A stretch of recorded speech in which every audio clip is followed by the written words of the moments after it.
Okay, good. First of all, congratulations on the win. What did you feel like was different about your group tonight? They stuck with it. You know, I thought we had great energy at the start, and then Zach's so special. It's crazy. Ryan and I had Zach when he was 18 in Minnesota, and to see where he's at now, he's such a unique, special offensive player. But I thought the guys stuck with it. There wasn't second guessing the fact that we're going to stay in single coverage when he got hot. You got to stay with things and be consistent with them, and hope that in the 48 minutes it's going to work out for you in the end. So that was great to see. And honestly, my favorite part about the whole game was Nikola continued to pass the ball to the open man. And if we want to win big games down the stretch, and if we're lucky enough to be in big games at the end of April and May and whatever, you have to trust your teammates. Those guys have to take those shots, trust they can make them. And you saw a lot of guys tonight make really big shots at key times. Michael's shot was enormous. Aaron's shot, and obviously Jalen in the third quarter. So it was just good to see the confidence to shoot the open shot and not bleed the shot clock and make Nikola take an 18-foot fadeaway all the time. So it was good to see. Do you feel like the scoring burden is kind of worn on Nikola recently? I don't really think anything wears in him, honestly. He's just the most mentally tough person I've ever been around in sports. So, like tonight, he just feels it and plays the game that's given to him. And 3 people are going to guard me. Somebody's open, probably 2.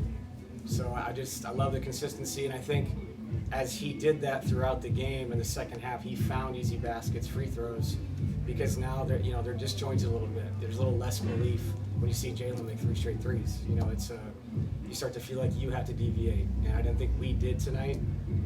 So really good spirit with the guys, and by the way, good spirit with the guys is we lost 4 games in a row. That's why we needed a win. We're trying to make the playoffs. They got together and they got it done. On a personal level, just how nice does it feel to get a win in your first game in this role?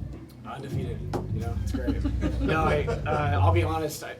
This group really cares about each other. They did 48 hours ago. They do now, and it's like I said before the game, just different roles. That's it. Everybody takes a little step up.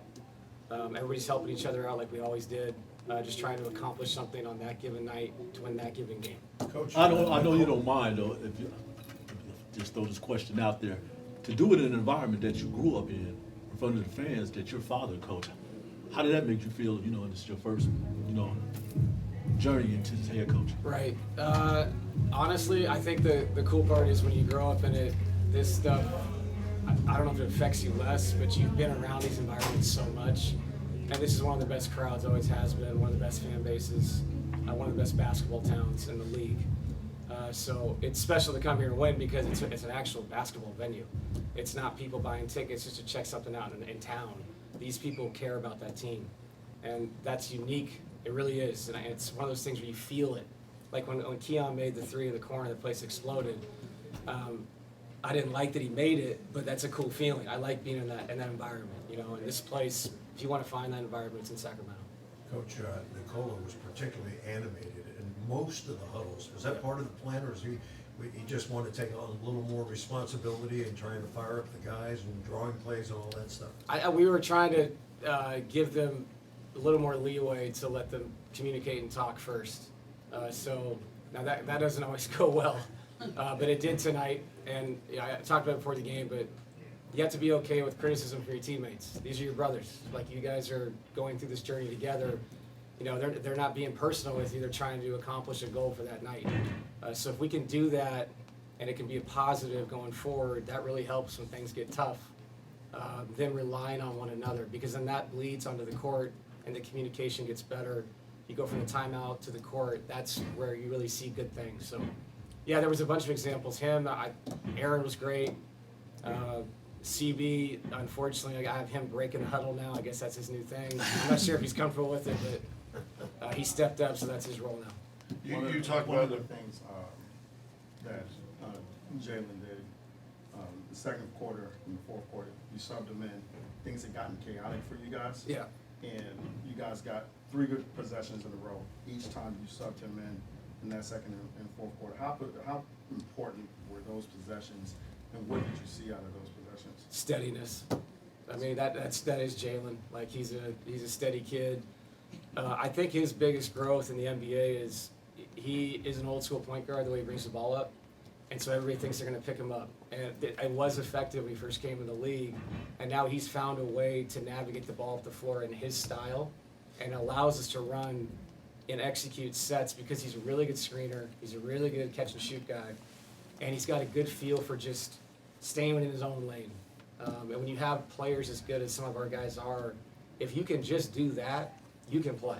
And you're right, there was a theme there. He did a really good job of taking care of the ball, getting us into our stuff, and like I said, being steady. Dave, you mentioned the word vibe. How would you describe the vibe tonight? You mentioned it pregame.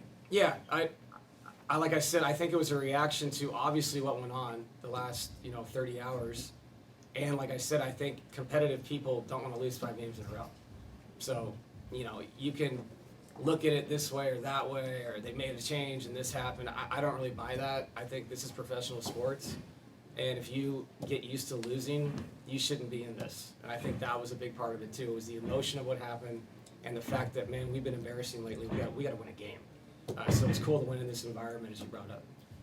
David, apologies if you had asked this pregame because I missed your visit. But You missed out. I wonder once the organization made those tough decisions, but once kind of the spotlight internally came to you, just how did you handle your voice with the team, and what was the approach in terms of getting this ball rolling and the impact you want to have? Yeah, I sound crazy, but I've been talking to the team for 8 years, and so I didn't feel like there was a big difference. I mean, I'm doing pre-games, I'm doing walkthroughs, I'm doing film sessions, all of them on one side of the ball. And so they've heard my voice forever, especially Nicola, Jamal, Michael. So to me, it was different responsibilities and delegation and in-game, but behind closed doors, I didn't really feel any difference. Outside of the stress of what had gone on, I don't think they heard me any different than they've heard me before.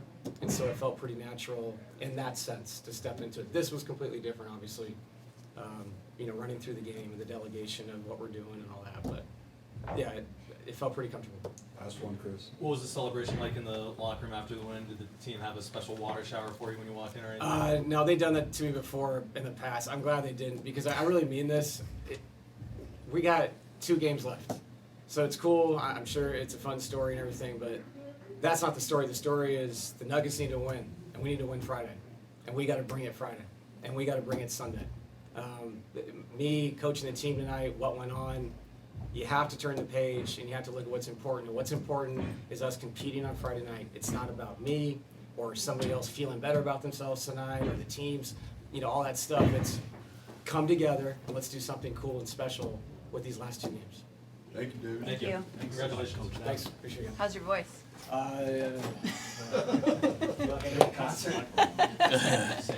the question was